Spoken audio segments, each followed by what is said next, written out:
My name is Sophia Molosandra, a 400-level oil and gas management student of the JPTS Institute of Science, Management and Technology, in collaboration with the South American University, Global West University, Pan American College.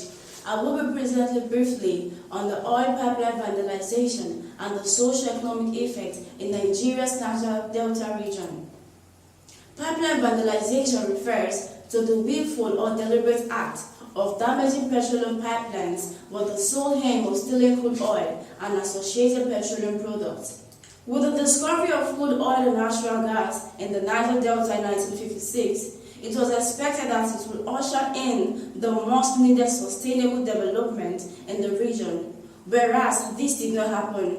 The activities of the multinational oil companies operating in the region continued to pollute and degrade the environment so much that it disarticulated the local economy of the people. The unmet expectations coupled with the environmental degradation created frustration that consequently led the people, particularly youth, to vandalize oil pipelines. Given the proximity and accessibility of the region's energy infrastructure to inhabitants, oil pipeline vandalism and illegal bunkering has become a key issue that has played a role in fueling criminalities and conflict, caused population displacement, and encouraged the social disintegration of communities. Causes of pipeline vandalization in Nigeria: inordinate ambition to amass wealth, culture of criminal impunity and corruption in Nigeria, poor policing, protection of oil pipelines, political sabotage as in the case of Niger Delta militancy, scarcity of petroleum products, flourishing of the oil black market in Nigeria, and the likes. Key factors responsible for the growing incidence of pipeline vandalization in country, we have the prevalence of poverty and unemployment in the region and country, the emergence of barons or godfathers who induced the vandalizations, the defective security apparatus, the official negligence of multinational oil companies and federal government, and finally we have the weak legal framework. Apart from the 5 factors that are responsible for the growing incidence of pipeline vandalization in Nigeria, the oil pipeline fire disasters rarely consume the vandals themselves, probably as a result of poor maintenance. It is the poor who either come to collect the leaking fuel after a pipeline has been broken.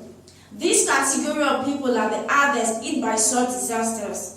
Poverty and vulnerability to pipeline fire in Nigeria are closely linked since the poorest live in the highest risk areas, that is, where the pipelines traverse. They also constitute the highest number of displaced people in the region. Incidentally, this underlying socioeconomic reality is also not considered in official perceptions of oil pipelines, vandalizations, and explosions.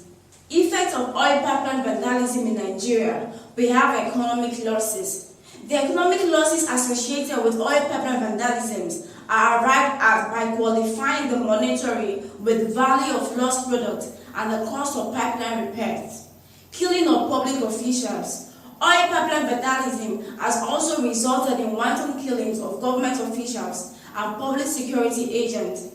In effect, oil vandals have acquired immense sophistications in arms bearing and violence. This enables them to contend with and ward off threats during their criminal operations, environmental degradation, fire disasters, and pipeline explosions. Conceptualizing petroleum pipeline vandalism. Petroleum pipeline vandalism has to do with the violation of safety and functional integrity of a petroleum pipeline for political, economic, or idiosyncratic reasons. This principally takes the forms of sabotage, motivated by political reasons, or theft, motivated by economic needs. Petroleum pipeline vandalism could also be informed by accidental occurrences, such as reckless agricultural or construction activities. The target of petroleum pipeline vandalism can be on any aspect of the pipeline hardware or the product that it carries. Essentially, oil pipeline vandalism has been associated with 2 important motivations, which is theft and sabotage. Oil theft refers to the act of hacking into pipelines with the intent to steal products thereof, either for sales or personal use. Oil theft involves the stealing of crude oil and its derivatives from pipelines through a variety of mechanisms, including illegal bunkering and fuel pilfering. Oil sabotage has been motivated by malicious intent, often associated with industrial uprising, militancy, and terrorism, and can be physical or technical. Oil sabotage is physical when the prime targets are the critical physical components of the oil and gas infrastructures. On the other hand, it is mechanical when it involves damaging non-physical components of the infrastructures, such as digital and cyber resources. The incidents of pipeline vandalism in Niger Delta typify physical and structural sabotage of the petroleum infrastructures. In conclusion, what we see in the Niger Delta is a reflection of the human spirit that has a remarkable capacity of rising above oppressions. Thus, the people are looking at militancy as a way of solving these unsolved problems. Nevertheless, the matter goes beyond this. It is now 20 times we ask ourselves why the distressing situation persists. Despite series of ameliorative attempts, we do not see pipeline vandalization as a solution. And government, multinational oil companies, the host communities have to find answers to these questions, to the Niger Delta questions, as we do not foresee the looming war in the Niger Delta, merely whisked away by the Joint Military Task Force of the Federal Government of Nigeria. Thank you.